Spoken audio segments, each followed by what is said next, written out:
गौतम बुद्ध ने बताए बेचैन मन को शांत करने के तरीके। इन 6 चरणों को समझें तो आपके बस में होगा मन। गौतम बुद्ध के बताए वे तरीके जिनसे मन को समझना आसान होगा और हम उस पर कंट्रोल करने का प्रयास कर सकेंगे। कहते हैं कि मन इतना चंचल होता है कि यदि वह नियंत्रण में न रहे तो व्यक्ति अशांत महसूस करने लगता है। ये अशांति मन में एक पल में आने वाले सैकड़ों सवालों के कारण होती है, और यह अशांति तब तक बनी रहती है जब तक कि व्यक्ति को मन में चल रहे सवालों का जवाब नहीं मिल जाता। ऐसे में तो यही लगता है कि मन को शांत रखना बेहद जरूरी है। लेकिन सवाल यह उठता है कि आखिर हम मन को शांत कैसे कर सकते हैं? गौतम बुद्ध के मुताबिक मन को शांत करने के लिए उसे समझना जरूरी है। बता रहा है गौतम बुद्ध के बताए वे तरीके जिनसे मन को समझना आसान होगा और हम उस पर कंट्रोल करने का प्रयास कर सकेंगे। मन को जानने से जुड़ी है गौतम बुद्ध की ये कहानी है। पहला चरण। एक बार एक व्यक्ति गौतम बुद्ध के पास गया और पूछा कि मन को नियंत्रित करने का पहला चरण क्या है। बुद्ध कहते हैं अपने मन को समझने का पहला चरण है इसके द्वारा दिए गए लालच की व्यर्थता को देखना समझना। दरअसल जब मन अनशांत होता है तो कई तरह के लालच देता है, और जिसने मन द्वारा दिए इन लालचों को पहचान लिया, समझ लो कि उसने मन को समझने का पहला चरण समझ लिया। फिर व्यक्ति बुद्ध से पूछता है कि लेकिन हमें यह कैसे पता चलेगा हमारा मन हमें लालच दे रहा है और वह लालच व्यर्थ है? इसका जवाब देते हुए बुद्ध कहते हैं अनुभव से।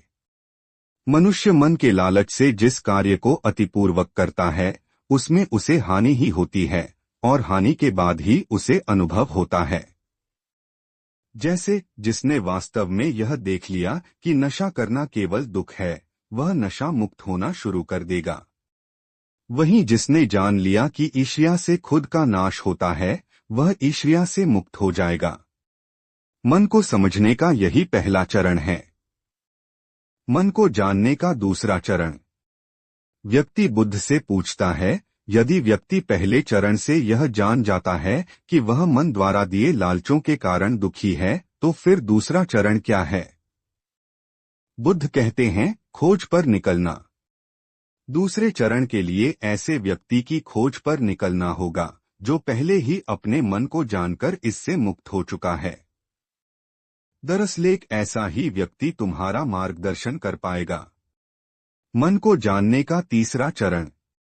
व्यक्ति कहता है कि लेकिन ऐसे व्यक्ति की पहचान कैसे होगी? बुद्ध कहते हैं यही तीसरा चरण है। सुनना ही अपने मन को समझने का तीसरा चरण है।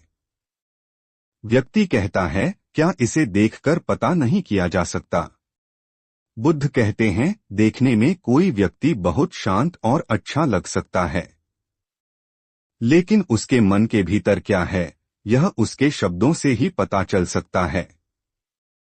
लेकिन किसी की बातों पर तब तक विश्वास नहीं करना चाहिए जब तक कि वह तुम्हारे विवेक की कसौटी पर खरा न उतरे। मन को जानने का चौथा चरण। गौतम बुद्ध कहते हैं कि कर्म ही मन को समझने का चौथा चरण है। खुद को जानने के लिए सही दिशा में कर्म करना जरूरी है, लेकिन कर्म करते हुए व्यक्ति हर बार 2 गलतियां करता है। पहली गलती यह कि शुरुआत ही नहीं करना और दूसरी गलती यह कि पूरा रास्ता तय न करना। इन दोनों ही गलतियों के पीछे हमारा मन होता है।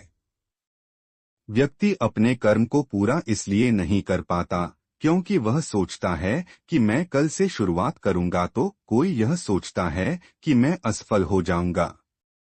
इन गलतियों का मुख्य कारण है जागरूकता की कमी। इसके बिना मन व्यक्ति को सही दिशा में चलने ही नहीं देता। मन को जानने का 5वां चरण। गौतम बुद्ध कहते हैं कि मन को जानने और समझने का 5वां चरण है जागरूकता। इसीलिए हर कार्य को जागरूकता के साथ करें। बिना जागरूकता के साथ किया गया कार्य या फिर जिया गया क्षण मृत्यु के समान है। व्यक्ति बुद्ध से पूछता है अपने जागरूकता के स्तर को कैसे बढ़ाया जा सकता है? बुद्ध ने जवाब दिया, ध्यान से। मन को जानने का छठा और अंतिम चरण। ध्यान ही मन को जानने, समझने और नियंत्रित करने का अंतिम चरण है। यानी ध्यान ही वह नाव है जिस पर बैठ मन रूपी नदी को पार किया जा सकता है। जिस व्यक्ति ने इन शुरुआती 5 चरणों से मन को जान लिया, उसने अपन मन को जीत लिया, उस पर काबू पा लिया। इस कहानी में बस इतना ही है। ऐसे ही वीडियो देखने के लिए मेरे चैनल को लाइक और सब्सक्राइब करें।